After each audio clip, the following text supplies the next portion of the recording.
Caríssimos irmãos e irmãs, na liturgia de hoje, de um modo bem particular, na primeira leitura retirada do livro do Deuteronômio, nós vemos que Deus e o povo fazem um pacto, uma aliança.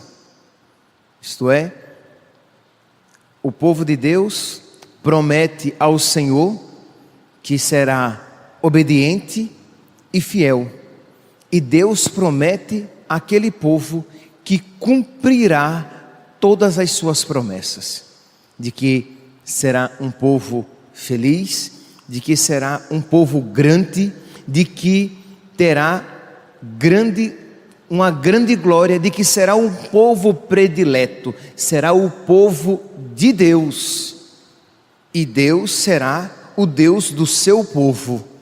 É o matrimônio espiritual, aquilo que é cantado no Cântico dos Cânticos: eu sou do meu amado e o meu amado é meu.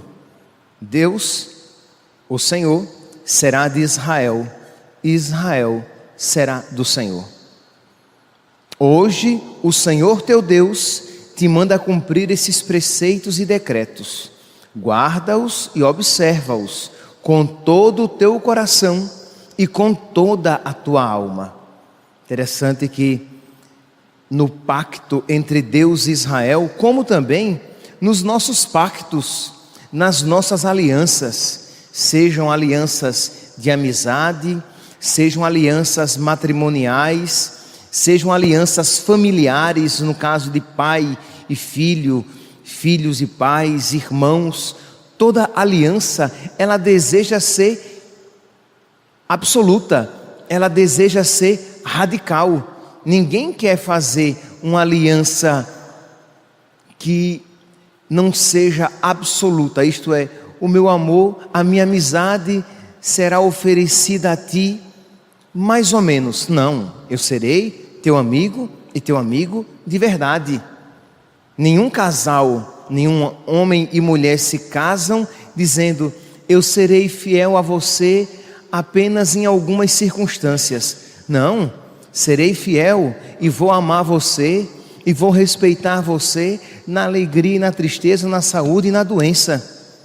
Nenhum pacto familiar, os irmãos entre si, os pais em relação aos filhos e os filhos em relação aos pais, dizem: eu serei seu irmão, eu serei seu pai, você será minha mãe, até que você não me dê problema. Se você começar a tornar a minha vida mais difícil e exigindo de mim sacrifício, eu não quero mais ser seu irmão, eu não quero mais ser sua mãe, eu não quero mais ser seu filho. Não existe isso.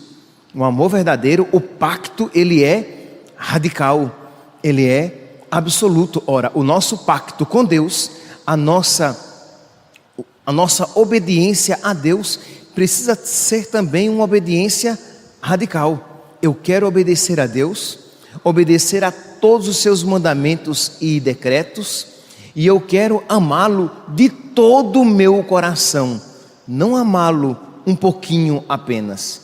Por isso que o Salmo vai cantar dizendo: feliz é quem na lei do Senhor Deus vai progredindo, quem vai crescendo cada vez mais nessa obediência e nesse amor a nosso Senhor. Santo Agostinho, ele dizia, a medida do amor é amar sem medida. Então, de você, se graças a Deus percebe que nesta quaresma você tem crescido um pouco no amor, na união, na fidelidade a nosso Senhor, de você não se dar por satisfeito, e dizer: meu Deus, eu quero te amar mais, eu quero te amar muito, eu quero te amar de todo o meu coração, eu quero te obedecer mais, eu quero te obedecer muito, eu quero te obedecer em tudo. Eu não quero que haja no meu coração partições, isto é, grande parte do meu coração é do Senhor, mas algumas partes, uma parte apenas, pequeniníssima, é minha. Ali o Senhor não é Senhor, ali eu sou Senhor, ali reino eu. Não, que não haja isso nos nossos corações. Mas Padre, mas isso não é fácil. Não, meu santo, e seria impossível se fosse uma obra nossa, mas essa obra é de Deus. Ele espera apenas colaboração e docilidade, que nós colaboremos com a sua graça e não coloquemos dificuldades. Deixemos que Ele faça a sua obra em nós. Mas continua então, versículo, primeira leitura, livro do Deuteronômio, capítulo 26, versículo 17. Tu escolheste hoje o Senhor para ser o teu Deus, para seguires os seus caminhos, guardares os seus preceitos, mandamentos e decretos, e para obedeceres a sua voz. É a parte do homem. Ele vai obedecer a Deus, ele vai amar a Deus, ele vai seguir a Deus, ele vai ter o Senhor como o seu Deus.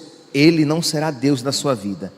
E o Senhor te escolheu hoje para que sejas para Ele um povo particular, um povo próprio, como Ele te prometeu, a fim de observares todos os seus mandamentos. Assim Ele te fará ilustre entre todas as nações que criou, e te tornará superior em honra e glória, a fim de que sejas o povo santo do Senhor teu Deus, como Ele disse. Então aqui, meus santos, está este pacto. E repito então, da parte do homem, obediência, da parte de Deus, fidelidade em cumprir as suas promessas. A igreja, meus santos, ela é este novo povo de Deus. Aquilo, nós poderíamos dizer de uma outra maneira, aquilo que Deus começou lá no Antigo Testamento, com os nossos primeiros pais, na aliança com Noé, depois na aliança com Moisés, aquilo que Deus realizou em Abraão, Isaque e Jacó, Deus completa, Deus aperfeiçoa, chega à plenitude em Jesus Cristo. Jesus Cristo, então, Ele representa nele mesmo este novo povo de Deus. E se a obediência antigamente era um ponto crucial, continua sendo.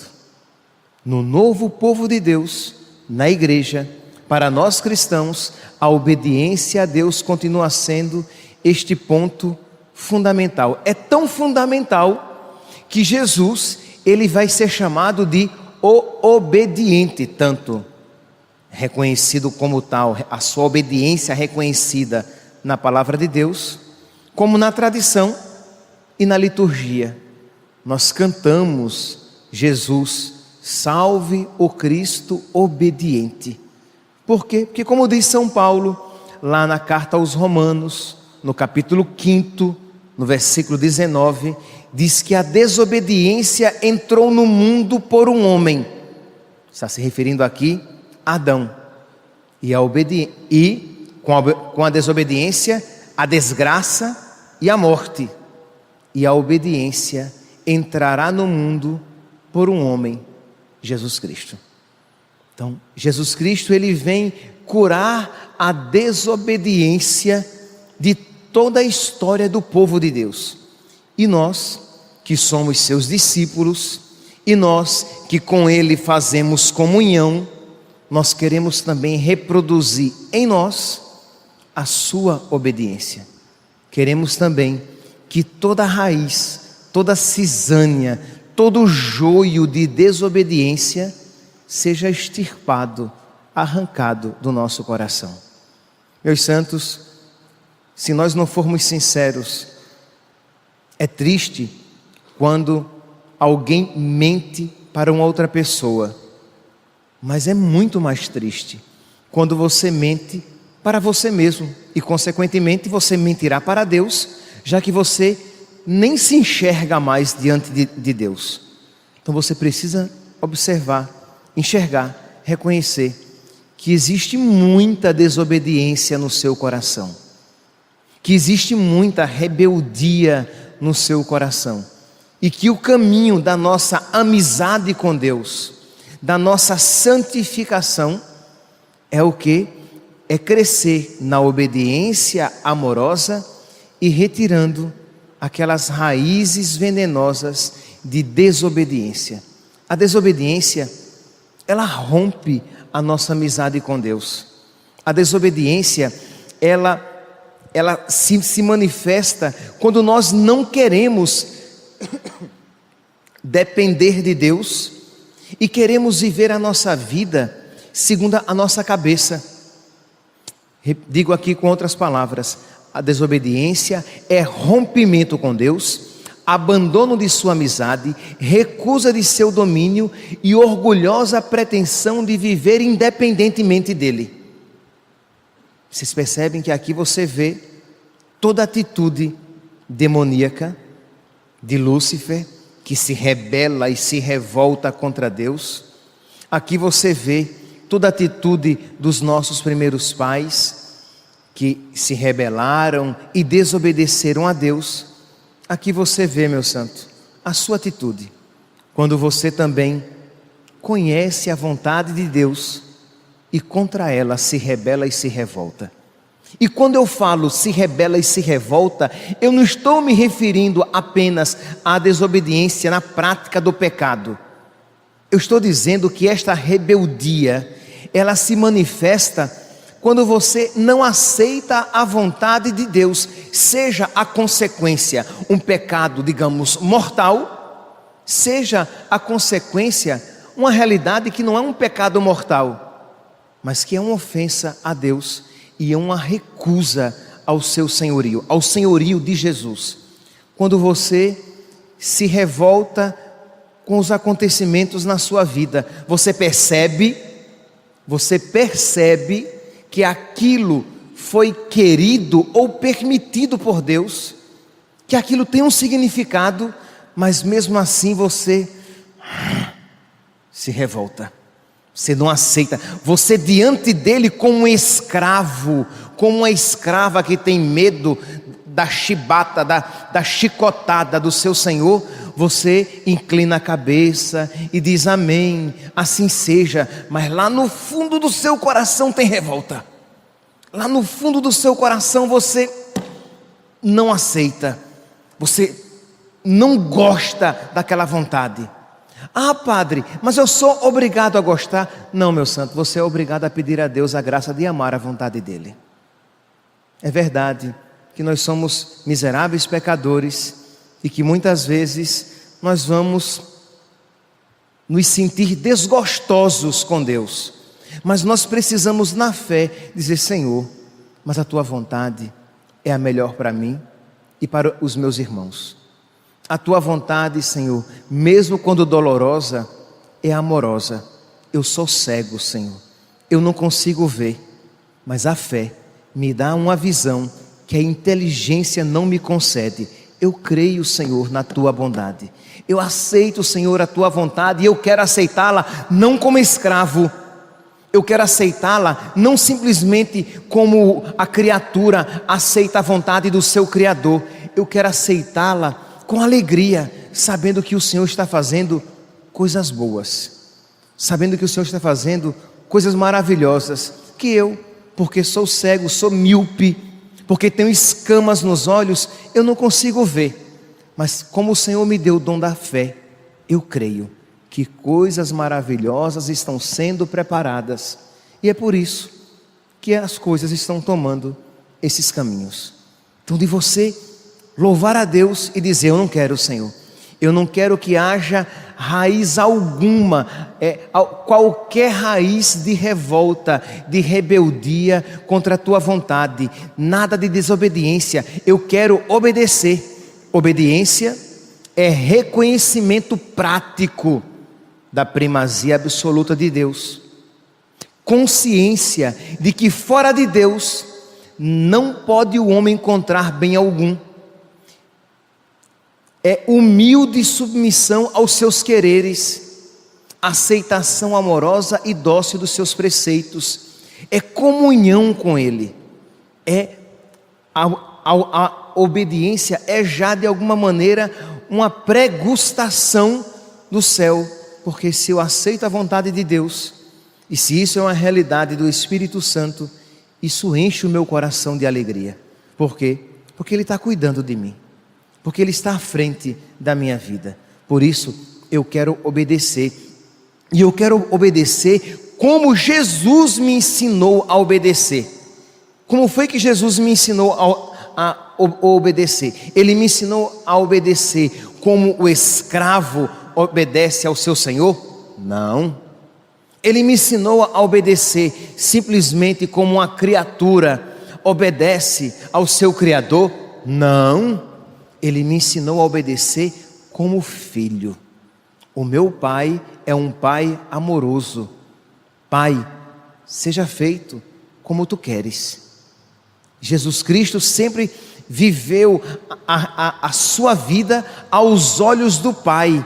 E o Pai, em Jesus, na Sagrada Escritura, Jesus revela que o Pai é um Pai amoroso, é um Pai benfazejo, é um Pai cheio de compaixão e misericórdia, é um Pai que quer a salvação de todos. Então, como temer um Pai assim? No primeiro dia da nossa quaresma, Jesus já nos ensinava a fazer todas as coisas sob os olhos do Pai. O Pai que vê o que está escondido. Então eu jejuo, eu faço oração e eu dou esmola para que o Pai veja, e somente o Pai, viver debaixo dos olhos do Pai. Fazer as obras diante dos homens, já que os homens vão ver, para que os homens glorifiquem a Deus que está nos céus. Está lá em Mateus, capítulo 5, versículo 16. E glorifiquem o Pai que está nos céus.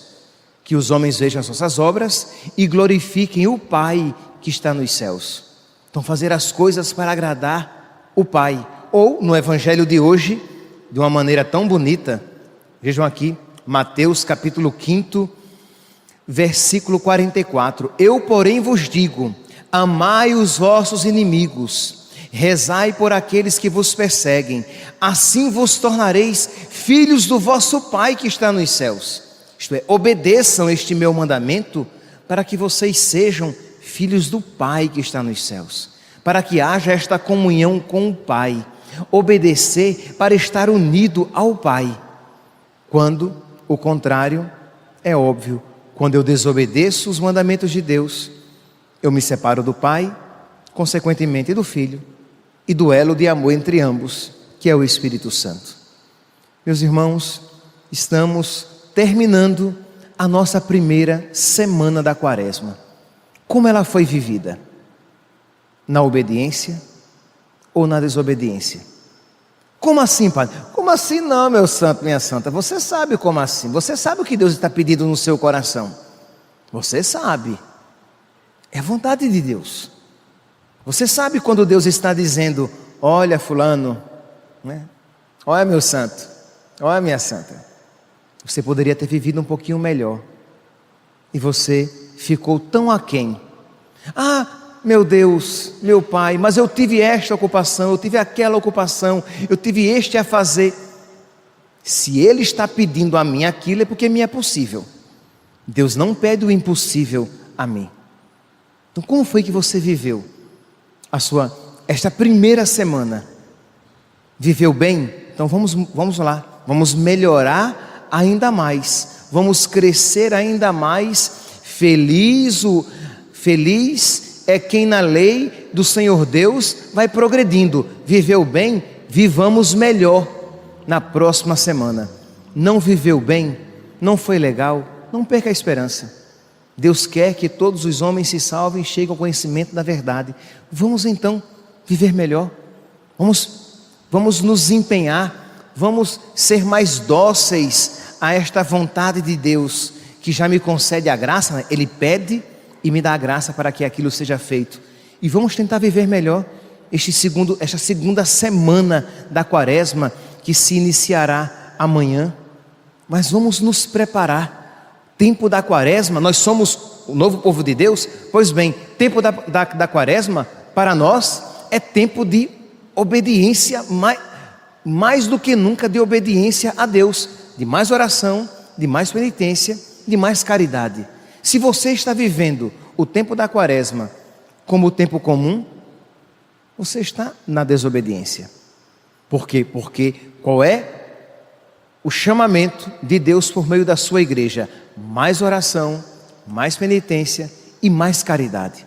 Se você não está fazendo, é porque você não está sendo obediente, você está se rebelando à vontade de Deus. Mas peça ao Senhor a graça, não vá se desesperar, não vá se angustiar, mas peça a Deus: meu Deus, eu quero então ser melhor, eu quero cumprir com mais zelo, com mais piedade aqueles propósitos a que eu me propus, ou eu quero até mesmo fazer um outro propósito, mudar um que eu fiz tão fajuta, tão rasteiro, tão superficial.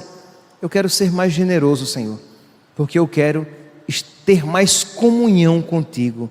Eu quero ter um coração mais semelhante ao coração do teu filho. Eu quero ser mais obediente e eu quero extirpar da minha alma toda a desobediência que só me afasta de ti. Peçamos, meus santos, peçamos ao nosso Senhor nesta Eucaristia, neste ofertório que iremos fazer, ofertemos este nosso coração com tanta desobediência, com tanta rebeldia, com tanta revolta, um coração tão duro, e peçamos a Deus que nos dê um coração tão obediente, tão dócil e tão bom quanto o coração do seu Filho. Louvado seja nosso Senhor Jesus Cristo.